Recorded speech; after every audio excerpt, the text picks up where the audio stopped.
ரசப்பொடி செய்ய தேவையான பொருட்கள்: வரமிளகாய், வெந்தயம், ஜீரகம், மிளகு, துவரம்பருப்பு, காஞ்ச கருவேப்பிலை, தனியா. அரைச்சிட்டு காமிக்கிறேன். இப்போ வரமிளகாய் அரைச்சது, சர்க்கரை பொடி கொஞ்சோண்டு, வெந்தயப்பொடி, இது துவரம்பருப்பு 1 அரைச்சது, இது ஜீரகம், இது மிளகு.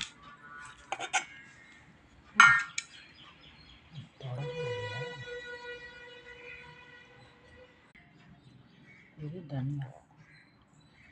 இத்தனை மசாலாவை சேர்த்து கலக்கிக்கணும். கலக்கிட்டு ஒரு பாட்டில் ஸ்டோர் பண்ணி வச்சோம்னா ரசப்பொடி எல்லாம் 1 ஸ்பூன் போட்டாலும் ஓகே. இந்த ஒரு